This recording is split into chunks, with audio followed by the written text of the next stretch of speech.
Here we'll take a look at the Naft Throwers of the Sassanid Empire, and this is a fun unit. It's not a very effective unit, it has its issues. But first of all, let's just see what it can do against a unit of Tagmata Cavalry. And I'm going to put this in slow motion, so the nafts that hit sort of make the horses reel a bit. And then come the explosions. So it takes a bit of time from the... there we go. It takes a bit of time from the naft hit to they actually explode, which allows units to get away. But 15 Tagmata dead. These Naft Throwers are already cost effective. And something else you'll note is that units that get hit by the Naft, they get the whistling shot penalty. So they get a reduction in rate of fire, melee attack and morale. So in addition to getting pretty devastated by these grenades, they are also getting wrecked.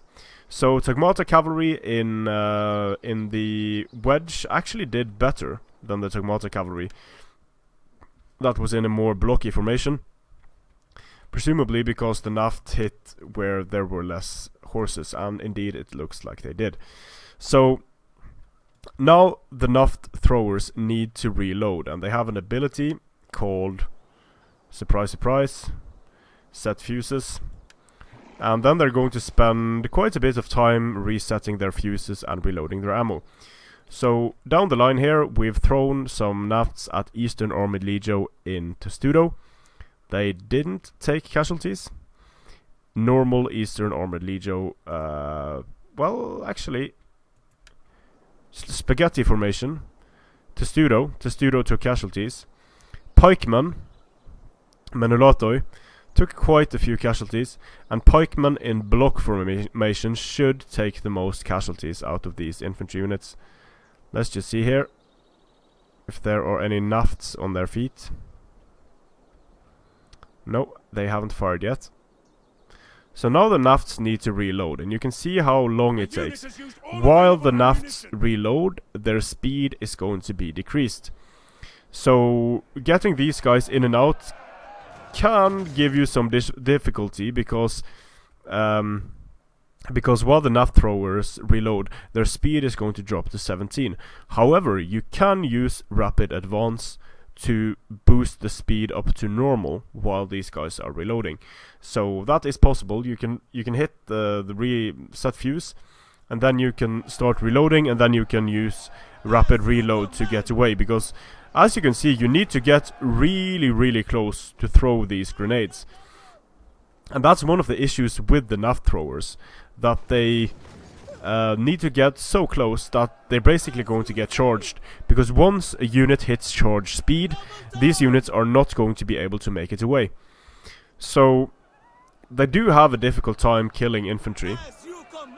They are far less effective than, say, crossbowmen, but they're also much cheaper.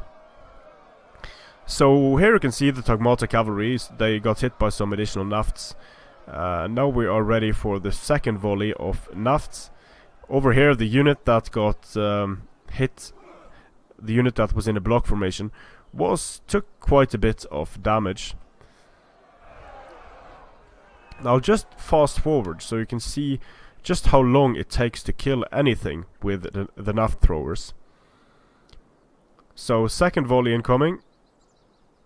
And cavalry in block formation seems to be the unit that takes the most damage from Naft Throwers. Infantry in spaghetti lines, or infantry in a defensive formation, they don't really take that many casualties. But cavalry, you can do a lot of damage to cavalry, but only if it's stationary. If this cavalry was moving, there would be no chance in hell that I would be hitting them with my Naft Throwers. So the Eastern Armored Legio in Testudo is doing worse than the Eastern Armored Legio not in Testudo. The pikemen are doing the worst of the bunch. They don't have shields, and they are very close. So the Tagmata, you are going to be able to destroy stationary cavalry with Naft Throwers, but it's going to take you minutes because of the reload, and you have to get so close that it's going to be super easy to just pull out a cavalry unit and attack the Naft Throwers. So pikes would be juicy targets for Naft Throwers, cavalry would be juicy targets for Naft Throwers, infantry can get wrecked by Naft Throwers, but it's going to be very difficult to get even one good volley, because if these units are moving, the nafts are going to be thrown, and then they're going to land here, and the unit is just going to move away from the nafts. So what would be really cool for the Naft Throwers was if you were able to do like you're able to with artillery. So let's say that you would be able to throw nafts at the designated point in the ground. I have no idea why the creative assembly didn't think of this, but let's say you're just able to target an area, attack the ground, throw the nafts, pull back. That could be a really cool thing to dissuade enemy charges. You could just throw the nafts. The enemy would have to wait until the nafts exploded and then charge in. So you could use several naft units like this to sort of create a minefield that it would be difficult for the enemy to navigate. It would be really micro-intensive, but I also think it would be really, really cool. So Naft Throwers, a cool unit just for the explosions. They're also very cheap, so they can be effective if they're able to get one volley off on a high-value target like enemy cavalry unit. They can do a lot of damage. For example, if you have a Persian band that's just about to lose against the Tagmata cavalry, then you throw the nafts in and they finish off both your own unit and the Tagmata cavalry.